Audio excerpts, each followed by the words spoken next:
कहा, मैं सच्ची दाखलता हूँ और मेरा पिता बागवान है। ईसा चाहते हैं कि जिस तरह से अंगूर की डालियाँ दाखलता से जुड़ी रहती है, उसी तरह ईसा में विश्वास करने वाले हर एक विश्वासी उनके साथ जुड़े रहे। ईसा ने अपने प्रेरितों के नींव पर कलीसिया का नींव डाला।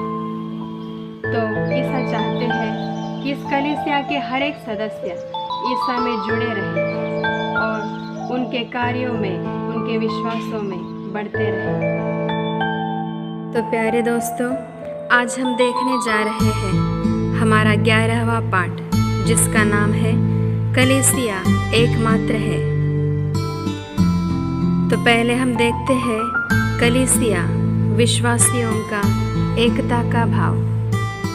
प्रेरितों के सुसमाचार प्रचार के जरिए जिन्होंने विश्वास किया, उनकी खास विशेषता थी एकता मनोभाव। वे दत्तचित्त होकर प्रेरितों की शिक्षा सुना करते थे, भ्रातृत्व के निर्वाह में ईमानदार थे और प्रभु भोज तथा सामूहिक प्रार्थनाओं में नियमित रूप से शामिल हुआ करते थे।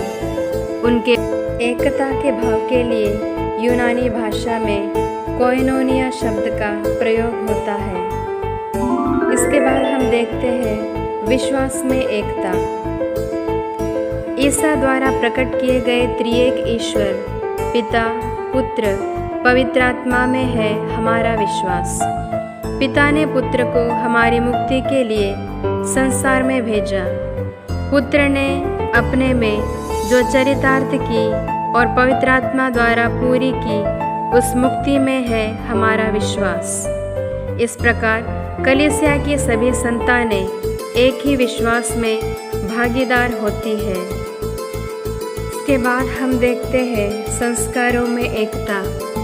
ज्ञान स्नान द्वारा हम ईसा में एक शरीर बन गए हैं।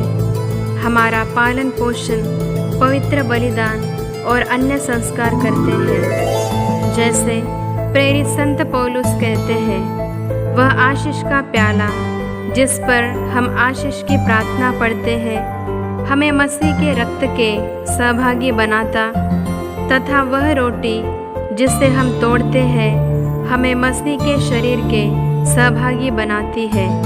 इसलिए अनेक होने पर भी हम मसीह में एक शरीर बन जाते हैं, क्योंकि हम सब एक ही रोटी के सहभागी हैं। एक ही आध्यात्मिक पेय पीकर, एक ही आध्यात्मिक भोजन ग्रहण कर, एक ही जीवन में सहभागी होकर एक बने विश्वासियों का समूह है कलीसिया। इस प्रकार एक ही ज्ञान स्नान तथा एक ही रोटी कलीसिया की संतानों की एकता का कारण बनती है। आगे हम देखते हैं प्रेरितिक एकता। मसीह ने अपनी कलीसिया की स्थापना उन प्रेरितों द्वारा की, जिन्हें उन्होंने विशेष रूप से चुनकर आत्मा में अभिषिक्त करके भेजा।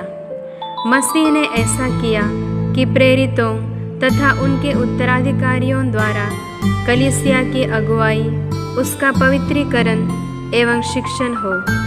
प्रेरितों तथा उनके उत्तराधिकारी धर्माध्यक्षों के साथ एकता कलीसिया की एकता के लिए जरूरी है। इसे प्रेरितिक एकता कह सकते हैं। जो इस प्रकार एक बने हुए हैं, उनके लिए एक ही विश्वास और एक ही अगुवाई है। संस्कार भी अभिन्न है। इनके जरिए विश्वासीगण पवित्र आत्मा में सक्रिय रूप से जुड़े हुए हैं। आगे हम देखते हैं कलीसिया स्वयं शासित कलीसियाओं की एकता। कलीसिया मसीह का शरीर है।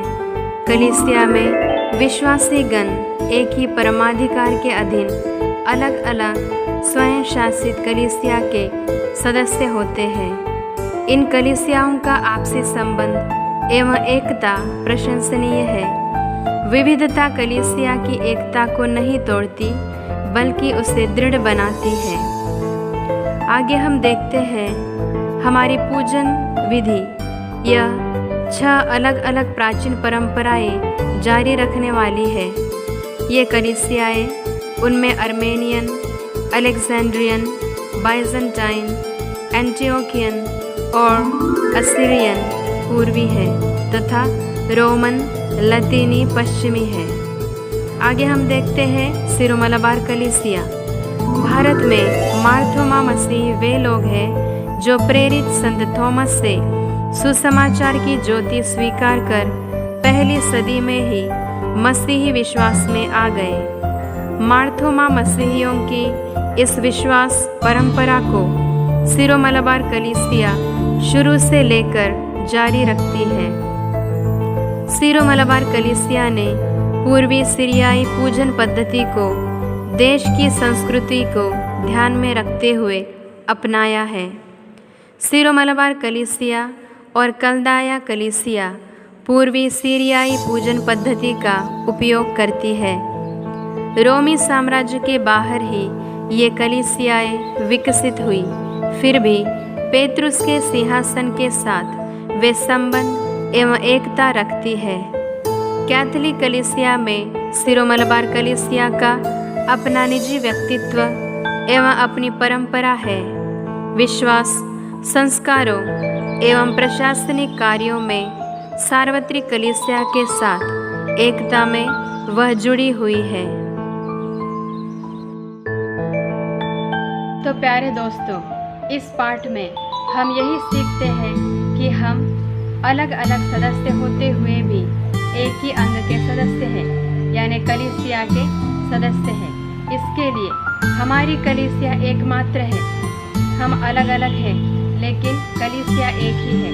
इसका हम गर्व करें। मानो हमारे खुद के स्वयं शासित कलीसिया है, फिर भी हम एकजुट होकर, एक संबंधित होकर ईश्वर का राज्य फैलाने में परिश्रम करें और ईश्वर का राज्य इस पृथ्वी पर फैलाए। उनका नाम जहाँ तक नहीं पहुँचा है वहाँ पहुँचाने का कोशिश करें और इस तरह से हम हमारे एकमात्र कलीसिया को बढ़ाने के लिए मदद करते हैं। तो दोस्तों, यह पाठ हमारा यहीं पर समाप्त होता है। और आपके लिए होमवर्क है, सिरो मलबार कलीसिया की पूजन पद्धति कौन सी परंपरा में आती है?